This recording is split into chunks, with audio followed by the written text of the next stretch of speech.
A photograph discovered in a Cincinnati Historical Society archive shows a woman with an unnaturally smooth face and a disturbing smile. The accompanying note, written in 1903, claims the image depicts the wife who was perfected. What the camera captured that day would take decades to fully understand. The Cincinnati Historical Society maintains an extensive collection of 19th-century photographs in climate-controlled storage beneath its main building. Most images document ordinary lives, family portraits, street scenes from a city in transition. But in the spring of 1972, an archivist named Dorothy Brennan discovered something that didn't belong among the conventional family portraits. The photograph had been misfiled, tucked behind images of wedding parties and anniversary celebrations. The woman in the picture sat rigid in a wooden chair, her posture unnaturally straight. Her face appeared smooth, almost featureless in its symmetry, but her smile drew immediate attention. It seemed wrong, too wide and too fixed, as though her mouth had been forced into an expression it could no longer leave. The photographic paper had yellowed with age, but the image remained disturbingly clear. A note accompanied the photograph, written in precise Germanic script on paper that matched the period. Margareta Vogel, wife of Dr. Heinrich Vogel, Germania District, Cincinnati, the wife who was perfected. May God forgive what was done in the name of beauty. Dorothy Brennan began cross-referencing the name against property records and city directories from the 1880s. Dr. Heinrich Vogel appeared in the 1886 Cincinnati directory, listed as a dentist with offices on Vine Street in the heavily German neighborhood north of downtown. The property records showed he had purchased a substantial 3-story brick home that same year. Unusual for a recent immigrant still establishing his practice. In March of 1888, marriage records showed Heinrich Vogel, age 34, wed Margareta Schiller, age 22. The bride's occupation was listed as factory worker at the Emerson textile mill. No other details appeared in the official documentation, just names and dates preserved in county ledgers. But the photograph suggested something had happened after that marriage. Something that left Margareta Vogel sitting in that chair with her impossible smile. Something that prompted an anonymous writer 15 years later to attach that haunting note. Dorothy Brennan requested additional files from the archive storage. What she found in the dusty boxes would reveal a story of obsession, medical authority twisted into private horror, and a woman whose husband believed she needed perfection. The investigation into Heinrich and Margaret Vogel had only just begun. The Emerson textile mill employed over 300 workers in 1888, most of them young women from immigrant families. Margaret Schiller worked the day shift, operating looms in conditions that were loud, dangerous, and exhausting.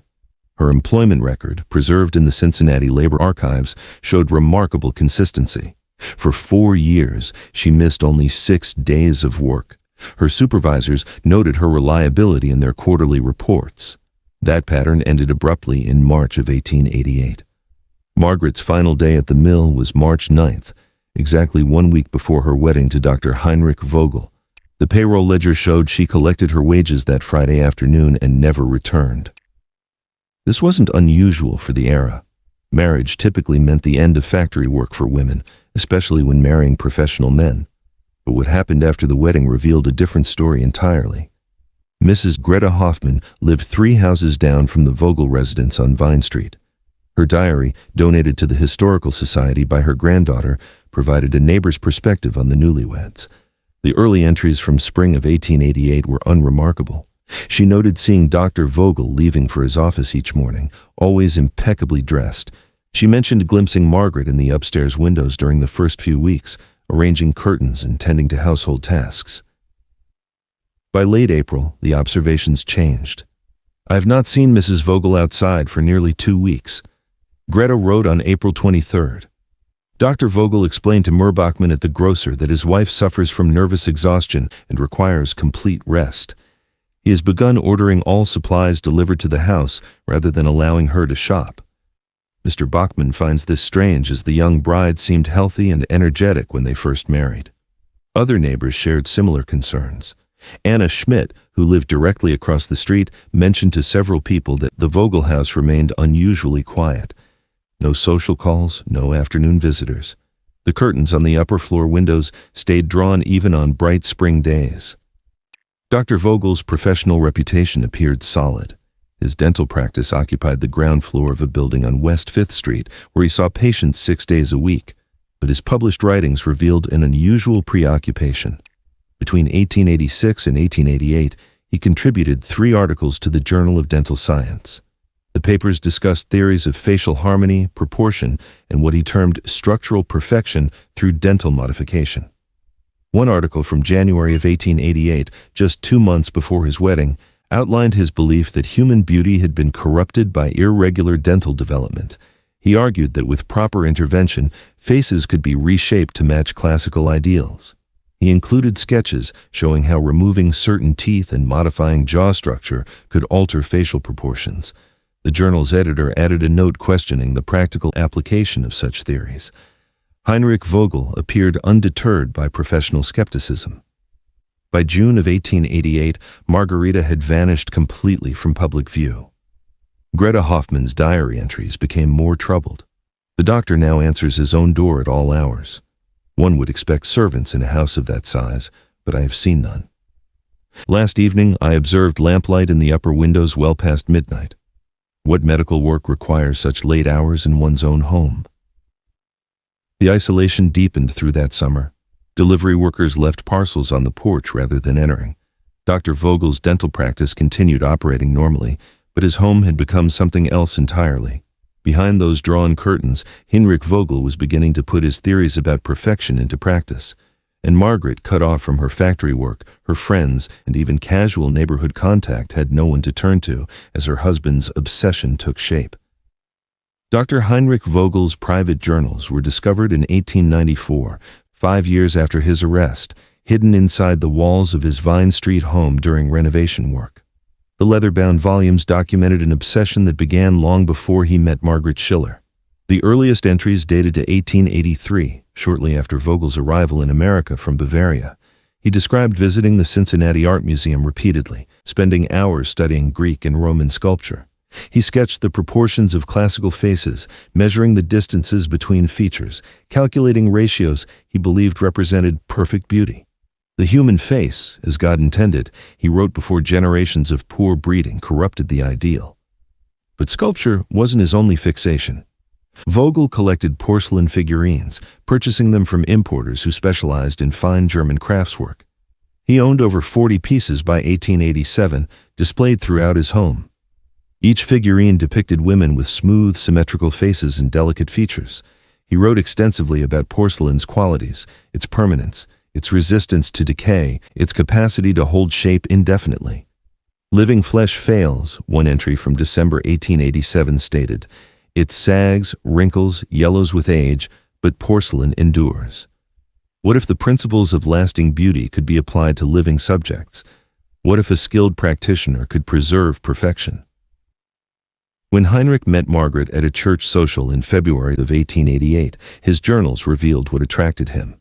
She possessed, in his assessment, a face of adequate bone structure, requiring only modification to achieve true harmony. He noted her youth, her health, her lack of sophisticated social connections that might interfere with his plans. The courtship lasted 5 weeks. Margaret's own diary, a small book with a simple cloth cover, began as a gift from her sister Anna on her wedding day. The early entries glowed with optimism. Heinrich says, "I will never need to work in the factory again. He promises I will want for nothing. He has such refined tastes, such knowledge of beauty and art. I'm fortunate to have married a professional man." By late April, her tone shifted subtly. "Heinrich examined my teeth this evening after supper. He says they require attention to achieve proper alignment. He has explained that as his wife, I should represent the highest standards of his profession. The work will improve my appearance considerably. He assures me the procedures will cause minimal discomfort." The first modification occurred on May 2, 1888. Vogel's journal described it in technical detail, filing down irregularities, reshaping 2 front teeth to create better symmetry. He administered a small amount of chloroform, performing the work in their second-floor bedroom, which he had converted into a private treatment space. "Margaret cooperated admirably," he wrote. "She understands that beauty requires sacrifice." Margaret's entry from the same day was briefer. "My mouth aches terribly. Heinrich says this is expected and will pass within days. He showed me the changes in his mirror. I suppose they do look more even now." Through May and into June, Vogel performed similar procedures every few weeks. Each time he pushed slightly further. Margaret's diary entries grew shorter and less enthusiastic, though she never directly expressed fear or resistance. "Heinrich knows what is best," she wrote on June 15th. "He studied for many years. I must trust his expertise." But Vogel's journals revealed his escalating ambitions. By late June, he was no longer satisfied with minor adjustments. He sketched elaborate plans for more invasive modifications, procedures that went far beyond any legitimate dental practice.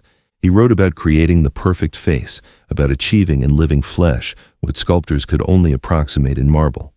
"Traditional dentistry is too conservative," he noted on June 28th. "True perfection requires courage.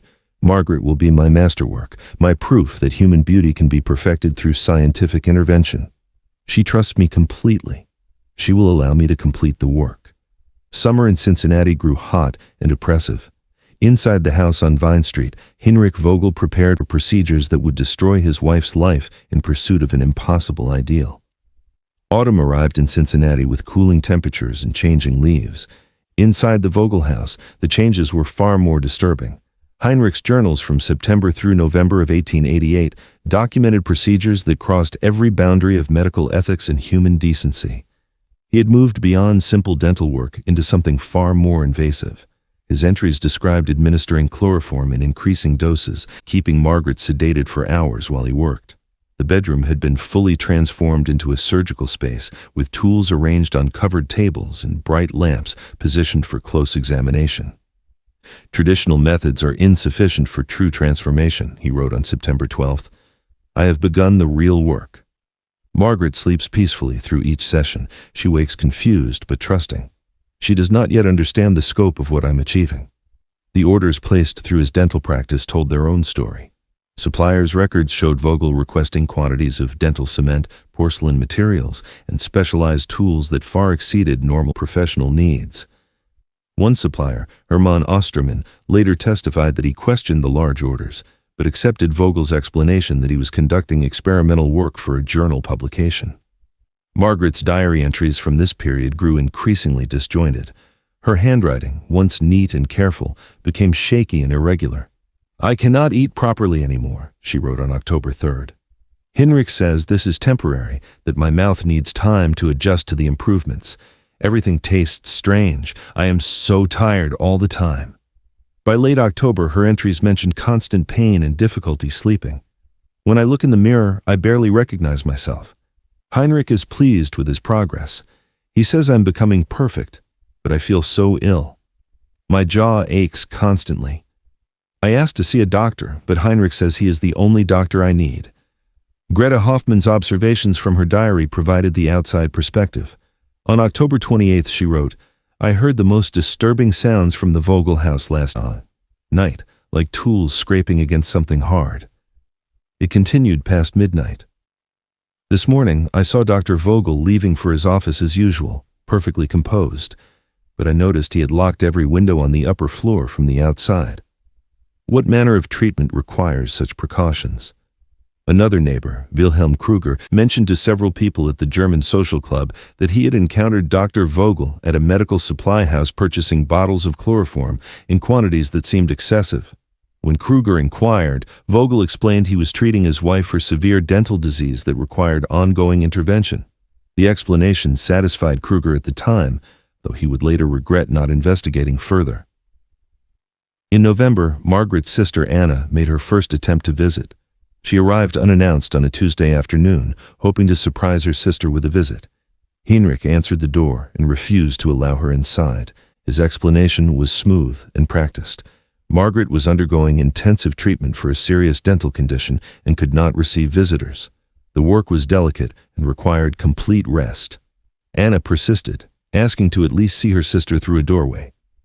Heinrich's demeanor shifted from polite to cold. He informed Anna that is Margaretta's husband. He made all decisions regarding her care and well-being. The law supported his authority. Anna had no legal right to interfere with medical treatment he deemed necessary. She left the porch with growing unease, writing to her parents that evening about Heinrich's strange behavior and refusal to allow even family contact. But in 1888 Ohio, a husband's control over his wife was nearly absolute. Without evidence of immediate danger, authorities would not intervene in domestic matters. Inside the house, Margaret's transformation continued. Heinrich's journal entry from November 15th revealed the true horror of what he had done. The procedures he described went far beyond anything resembling legitimate medical practice. He was systematically destroying his wife's natural dental structure, attempting to replace it with his own artificial constructions. His obsession with porcelain perfection had completely overridden any recognition of Margaret as a human being in agony. "She cries sometimes when she wakes," he noted clinically. "But she no longer resists. The chloroform helps. In time, she will understand. She will see herself as I see her, perfected, permanent, beautiful beyond what nature could achieve." Winter approached, and Margaret's opportunities for rescue narrowed with each passing week. Winter descended on Cincinnati with bitter cold and heavy snow. Anna Schiller's letters to her family grew increasingly desperate. She had attempted 3 more visits to the Vogel house in December, each time turned away by Heinrich with the same polite but firm refusals. Margaret was still undergoing treatment. She required isolation. Visitors would disrupt her recovery. Anna's frustration mounted with each rejection, but she faced an impossible situation. The law offered her no recourse. A married woman belonged to her husband's authority, and Heinrich Vogel was a respected professional with an unblemished reputation. "I know something is terribly wrong," Anna wrote to her parents in late December. "Heinrich's explanations feel rehearsed, hollow. He will not allow me even to send letters to Margaret. He claims written correspondence would agitate her nervous condition. But what treatment requires such complete isolation from family? I lie awake at night imagining what might be happening in that house." On January 11, 1889, Anna took a different approach. Rather than calling at the front door, she walked past the house slowly in the early afternoon when she knew Heinrich would be at his office. Most of the windows remained curtained, but one on the second floor had a gap where the fabric didn't quite meet the frame. What Anna glimpsed in that moment would haunt her for the rest of her life. Margaret stood near the window, or rather leaned against the wall beside it. Even from the street, Anna could see her sister's face had changed dramatically. It appeared swollen and distorted, the natural proportions somehow wrong. Her mouth seemed unable to close properly, hanging partially open in a way that suggested something structural had been altered. Margaret moved slowly, almost shuffling, one hand pressed to her jaw. Then their eyes met through the glass. Margaret's expression shifted from blank confusion to desperate recognition. She raised one hand toward the window, her mouth forming words Anna couldn't hear. The gesture was pleading, urgent, but before Anna could react, a shadow appeared behind Margaret. Heinrich had returned home unexpectedly. He pulled Margaret back from the window roughly, his face twisted with anger Anna had never seen before. The curtain snapped shut. Anna stood frozen on the sidewalk, her heart pounding. She had just witnessed something that transformed her suspicions into certainty. Whatever Heinrich was doing to her sister, it was destroying her. Anna's letters from mid-January captured her frantic attempts to find help. She approached the pastor at their church, but he counseled patience and prayer, reminding her that interfering in a marriage was serious business. She spoke with neighbors hoping to build a case for welfare concern, but most were reluctant to act against a respected physician based on speculation. Mr. Hoffman says his wife Greta has heard disturbing sounds from the house at night. Anna wrote on January 23rd, Mr. Kruger mentioned unusual purchases of medical supplies, but none of them will make formal complaints. They fear being wrong, fear the social consequences of accusing a professional man. Meanwhile, my sister suffers behind those locked windows, and I'm powerless to reach her. Margaret's diary ended abruptly on February 9, 1889. The final entry consisted of only 3 sentences written in barely legible script. I cannot eat. I cannot speak clearly. God help me. What has he done? No further entries appeared in the small cloth-covered book. Whether Margaret became too ill to write or whether Heinrich discovered and confiscated the diary remains unclear from the historical record. But that February date marked the point where Margaretta's own voice vanished from the documentation. Everything that followed would be told by others, by Anna's desperate advocacy, by neighbors who finally paid attention, and eventually by the authorities who would be forced to confront the horror concealed on Vine Street. Anna knew she needed someone with legal authority, someone who couldn't be dismissed or intimidated. In late February, she made a decision that would finally break through the wall of respectability, protecting Heinrich Vogel. She contacted her brother-in-law, a Cincinnati police officer named Franz Muller, and begged him to investigate what was happening to her sister. The isolation that had protected Hinrich's terrible work for nearly a year was about to end. Franz Muller had been a Cincinnati police officer for 8 years. He had seen violence, desperation, and cruelty in forms that hardened most men to human suffering. But nothing in his experience prepared him for what Anna Schiller described when she came to him in late February of 1889. At first, he was skeptical.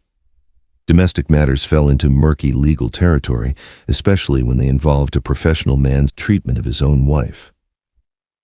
Without clear evidence of criminal assault, police rarely intervened in marital affairs.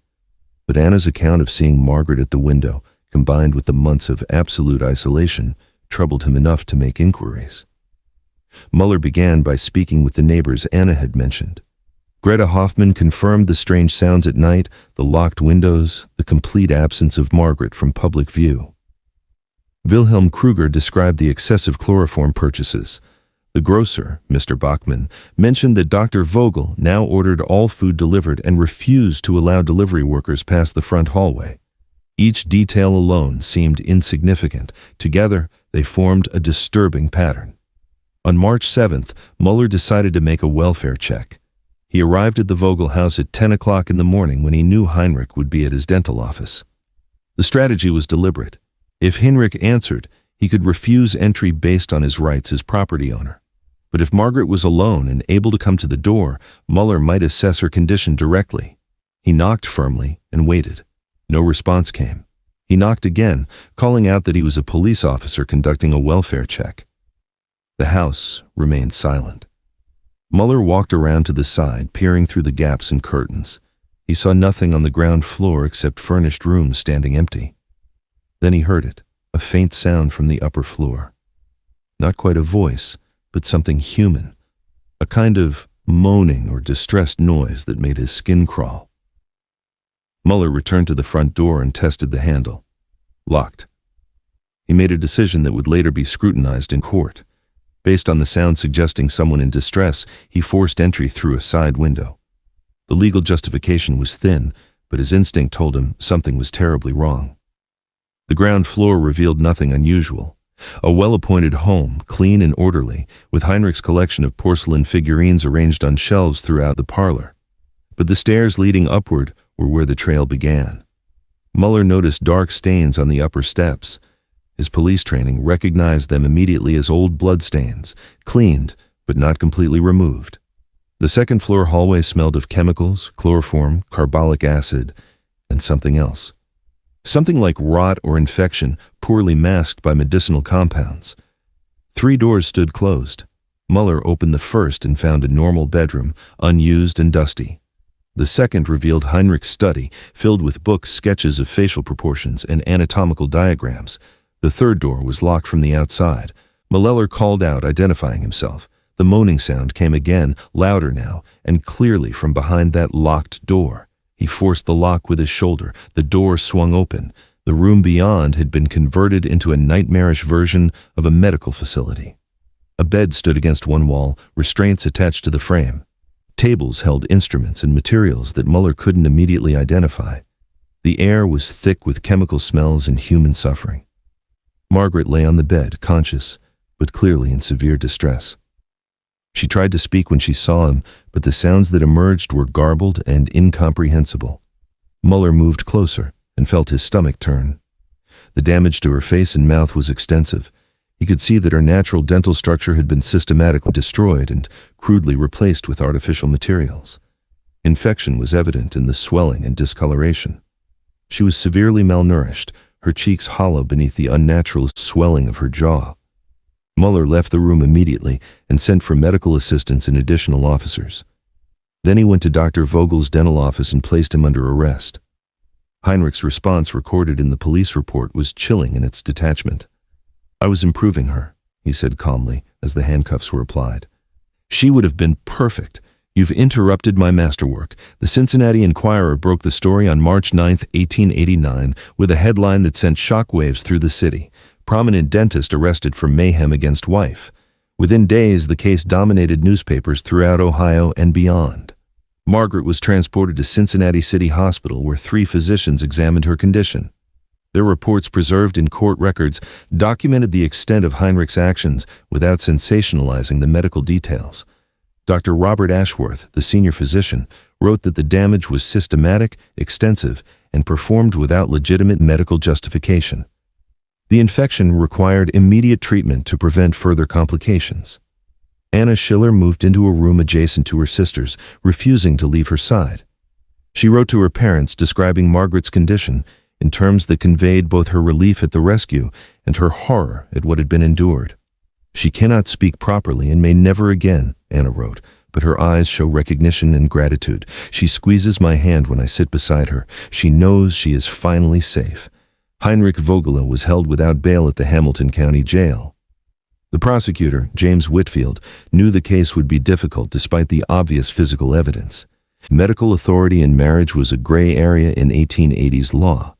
Husbands held enormous legal power over their wives' bodies and medical care. Whitfield would need to prove that Heinrich's actions went beyond any reasonable interpretation of spousal medical treatment.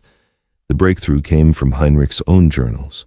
Police had seized them during the search of his house, and their contents provided devastating evidence.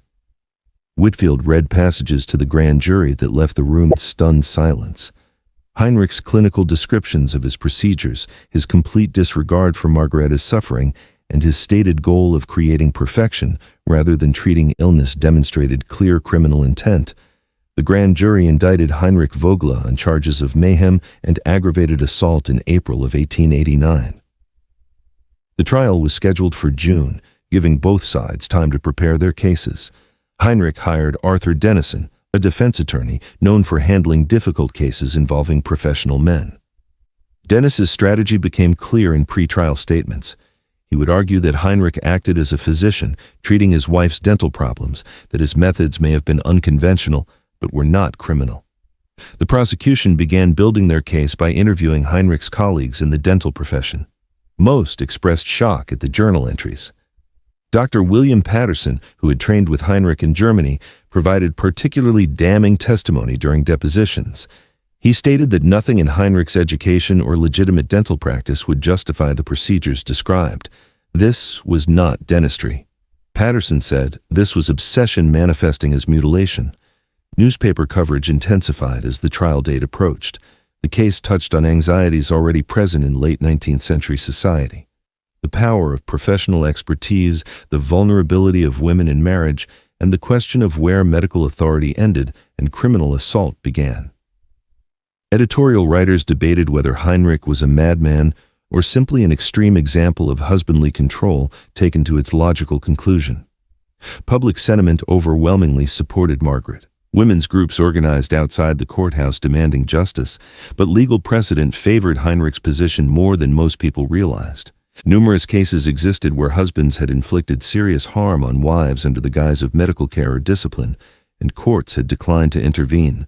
Margaret herself presented the most full evidence, though she would not take the witness stand in the traditional sense.